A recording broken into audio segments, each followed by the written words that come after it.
Everyone, welcome back to my YouTube channel.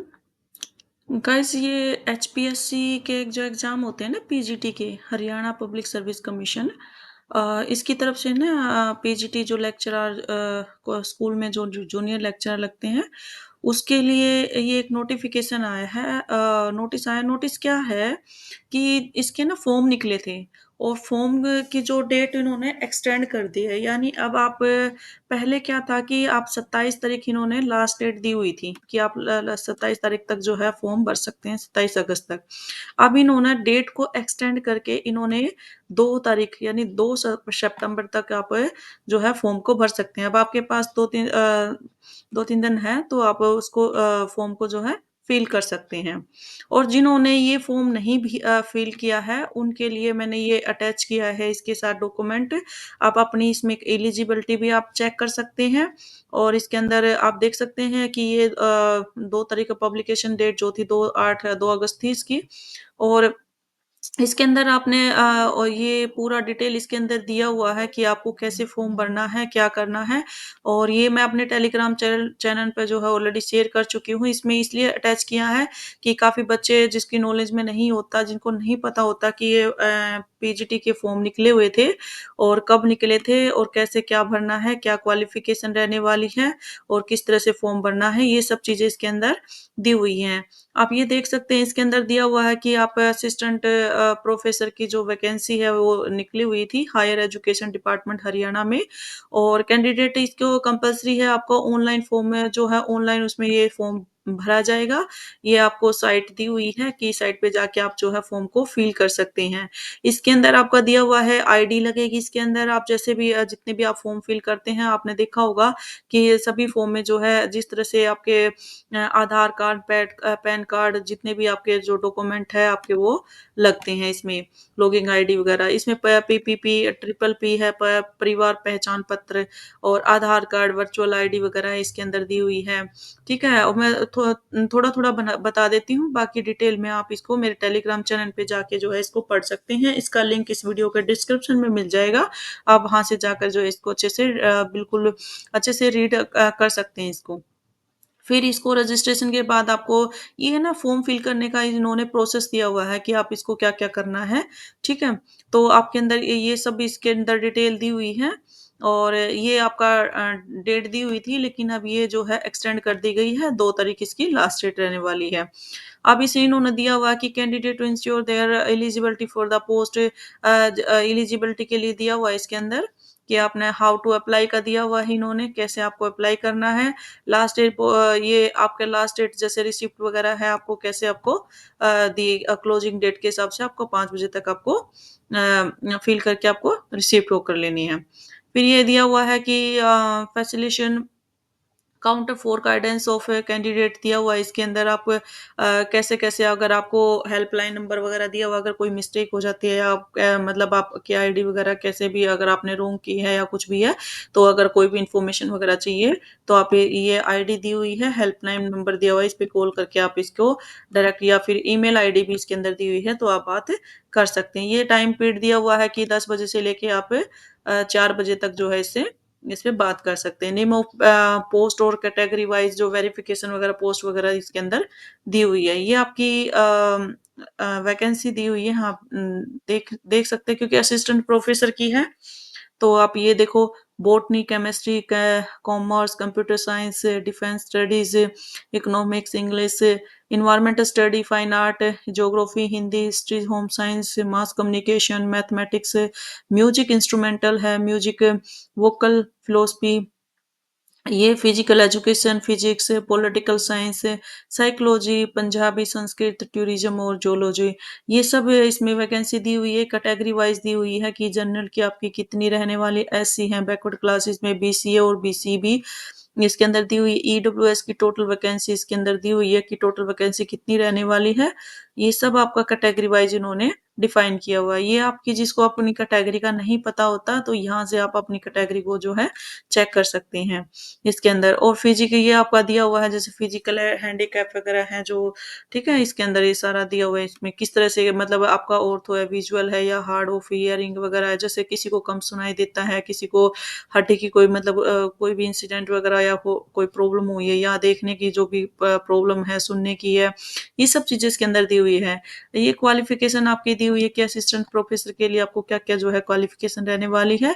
अगर थोड़ा सा अगर मैं बताऊं तो इसमें जैसे गुड एकेडमिक रिकॉर्ड होना चाहिए, मास्टर डिग्री 55% मार्क्स के साथ होनी चाहिए, ठीक है। ये इसमें किसी भी यूनिवर्सिटी कंसर्ट जो रिलेवेंट सब्जेक्ट या यूनिवर्सिटी वगैरह है उसे आपने किया होना चाहिए। आपके पास हिंदी और संस्कृत का, हरियाणा में है तो हिंदी और संस्कृत के आपके जो है मेट स्टैंडर्ड का आपका होना चाहिए, एक सब्जेक्ट होना चाहिए आपके पास। फिर ये नेशनल एलिजिबिलिटी नेट, नेट आपका कंडक्ट है, इसमें नेट नेट आपका क्वालिफाई होना चाहिए। जैसे आपको एस्टेट क्वालिफाई मांगते हैं ना, तो इसमें आप असिस्टेंट प्रोफेसर के लिए जा रहे हैं तो नेट इसके लिए कंपलसरी दिया हुआ है।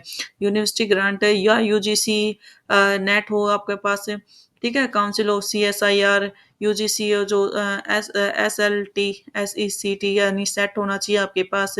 फिर उसके अलावा अदर डिग्री भी इसको इन्होंने दी हुई है कि पीजी जो PhD degree in accordance with the university grant commission minimum standard और producer for the award of, इसमें दिया हुआ कि एमफिल या पीएचडी जो जिन्होंने भी किया हुआ है 2009 से लेकर 2016 तक, या इस तरह से मतलब आपको ये आपकी क्वालिफिकेशन इन्होंने दी हुई है कि आपने ये किया हुआ है तो आप इसके लिए एलिजिबल हैं, ठीक है। ये अपने वाइवा वगैरह जो से वाइवा होता है आपका पीएचडी वगैरह में, और आपका जैसे कैंडिडेट है पब्लिश टू रिसर्च पेपर होने चाहिए आपके, जो पीएचडी वगैरह किया होगा उन्होंने, उसमें रिसर्च वगैरह होती है, कंडीशंस दी हुई है कि ये आपका होना चाहिए, ठीक है। अब इसके अंदर ये नेट सेट का ये और अदर उसमें आपकी क्वालिफिकेशन दी हुई है इसके अंदर, फिर ठीक है। फाइन आर्ट के लिए भी ये अलग अलग सब्जेक्ट के लिए अलग अलग इन्होंने जो है क्वालिफिकेशन इन्होंने इसके अंदर दी हुई कि आपकी क्या क्या चीजें होनी चाहिए। बाकी मोस्टली सब चीजें सेम ही हैं, बस कुछ सब्जेक्ट में परसेंटेज का ऊपर कम ज्यादा कर रखा है, क्वालिफिकेशन मोस्टली सेम ही इसके अंदर दी हुई है, ठीक है। ऑटिज्म में जैसे डिसेबिलिटी वगैरह, मेंटल इलनेस वगैरह के लिए जिससे भी जो भी इसके अंदर दिया हुआ है। तो आप इसको ना पढ़ लेना, इसमें मैं ना आपके उसमें डाल दूँगी। इसमें देखो क्लोजिंग डेट इन्होंने ना 27 अगस्त की बात करी है, लेकिन वो डेट एक्सटेंड हो गई है, तो इसीलिए मैंने सोचा कि जो जो भी कैंडिडेट हैं वो अगर रह गए हैं फॉर्म फिल किए बिना, बहुत अच्छी वैकेंसी है, और जिन्होंने भी नेट क्वालीफाई किया हुआ है, तो आप इसको अच्छे से मतलब आप फॉर्म फिल कीजिए और एक अच्छी-सी जॉब अपना जो है अच्छी सी जॉब आपने पाई है।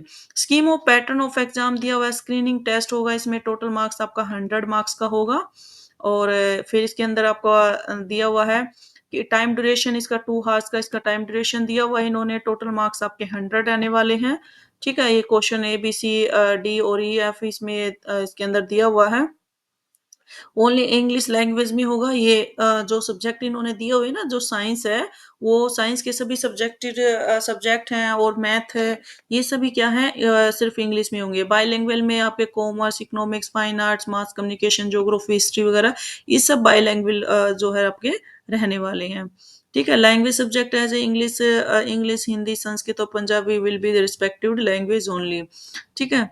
और सब्जेक्ट नॉलेज आपको होनी चाहिए, 3 घंटे का आपका जो है टेस्ट होगा, 150 मार्क्स का जो है रहने वाला है। ये सब वही सेम चीज़ें दी हुई है कि बाइलिंगुअल कौन-सा रहने वाला है, फिर इंटरव्यू होगा। इंटरव्यू की वेटेज आपकी जो रहने वाली है 25% आपका रहने वाला है इसके अंदर, ठीक है। आप इसको डिटेल में पढ़ लेना, मैं आपको उस पे ऑलरेडी इसको डाल चुकी हूँ अपने टेलीग्राम चैनल में, ठीक है। ये आपका एक्सपीरियंस दिया हुआ, अगर आपने शेड्यूल कास्ट हरियाणा से किया है तो आपका एज रिलैक्सेशन जो रहता है ना, तो 5 साल का रहना है, बैकवर्ड के लिए 5 साल का रहने वाला है, ठीक है। और जो डिसेबल पर्सन है उसके लिए भी 5 साल का इन्होंने दिया हुआ है। विडो है उसके लिए भी, विडो या डिवोर्सी है उसके लिए 5 साल का जो लेडीज़ होती हैं, और फिर जो वाइफ्स ऑफ मिलिट्री पर्सन में है उसके लिए भी 5 ईयर का इन्होंने दिया हुआ है। जुडिशली सेपरेटेड वुमन रेजिडेंट जो अगर सेपरेट रह रही है तो उसके भी मतलब सभी के लिए इन्होंने 5 साल का जो है इन्होंने एज रिलैक्सेशन इसके अंदर दिया हुआ है। एक्स सर्विसमैन है, ठीक है? पर्सन जो ऑलरेडी वर्किंग पर अगर कोई काम कर रहा है तो उसके लिए भी 5 साल का इन्होंने एज रिलैक्सेशन इसके अंदर दिया हुआ है। ठीक है? इसमें अपर एज की भी बात की गई है कि अपर एज इसकी कितनी रहने वाली है। मैक्सिमम एज ऑफ 52 ईयर इन्होंने इसके अंदर मेंशन की हुई है। ठीक है? आप इसको पढ़ लेना, मैं अपने ऑलरेडी इस पे डाल चुकी हूँ टेलीग्राम चैनल पे और इसका लिंक इस वीडियो के डिस्क्रिप्शन में मिल जाएगा, वहाँ से जाके आप ईज़िली इसको क्योंकि आप का टाइम वेस्ट करने की बजाय आपको अगर खुद से वो करेंगे इसमें फ़ी दी हुई है ये देखो, आपको जो मेन-मेन चीज़ें थी वो मैंने आपको बता दिया। इसके अंदर फ़ी दी हुई है, मेल कैंडिडेट अगर कर रहा है तो उसके लिए 1000 है, ठीक है? जनरल कैटेगरी के लिए, एक्स सर्विसमैन के लिए, बैकवर्ड क्लासेस के लिए, सबके लिए दिया हुआ है इसके अंदर और फीमेल है उसका 250 इन्होंने दिया हुआ है। तो अगर जनरल कैटेगरी की फीमेल है या ईएसएम की, हरियाणा की ओनली की और मेल-फीमेल अगर आपकी एससी-एस है और उसका इसकी भी जो इन्होंने 250 इन्होंने दी हुई है। ठीक है? जो पर्सन जो 40% डिसेबिलिटी वगैरह होती है, इसका कुछ कंडीशंस होती है, उसके लिए बिल्कुल ही ज़ीरो है, फ्री में वो फॉर्म फिल कर सकता है। ठीक है? तो आप इसको पढ़ लेना, इसमें मेरे है ना मेरे को इसमें टेलीग्राम चैनल पे मैं इसको डाल चुकी हूँ, ठीक है? तो आप वहाँ से इसको ईज़िली आप पढ़ सकते हैं क्योंकि आपका टाइम है अभी फॉर्म फिल करने का भी टाइम कम से कम रह गया है, तो आप इसको वहाँ से गो थ्रू कीजिए और अच्छे से अपने जो है फॉर्म वगैरह फिल कीजिए, ठीक है? ये कंडीशन उसके लिए है जो ये आपका इसमें ये किया हुआ है ना आपने जो आर्ट वाले जो फ़ील करते हैं कि इसमें आपके 55% ये सब सिमिलर है ये दिए हुए इसके अंदर, ठीक है? तो आप इसको वहाँ से पढ़िए और इस तरह की लेटेस्ट अपडेट के लिए मेरे चैनल को सब्सक्राइब कीजिए, लाइक शेयर कीजिए, अपने दोस्तों में भी शेयर कीजिए जिससे उनको भी जो है इसका बेनिफिट मिल सके और डेट जो है इसकी एक्सटेंड हो चुकी है भई 2 तारीख से इन्होंने 2 सितंबर इन्होंने लास्ट डेट दी हुई है, तो आज ही अपना फ़ॉर्म फिल कीजिए, ठीक है? और इस पे ना सब्जेक्टिव क्लास भी चली हुई है, जो भी अपना इसकी एसटेट की या कोई भी अदर एग्ज़ाम की तैयारी कर रहे हैं, तो आप इस क्लास को भी इसको जो सब्जेक्टिव क्लास हैं इसमें क्लासेस हैं, हरियाणा जीके सब क्लासेस हैं, आप इसको क्लासेस को भी देखिए और मेरे चैनल को सब्सक्राइब ज़रूर कीजिए, लाइक शेयर कीजिए, बेल आइकन दबाना ना भूलें जिससे आने वाली वीडियो का नोटिफ़िकेशन आपको टाइम टू टाइम मिलता रहे। Thank you guys.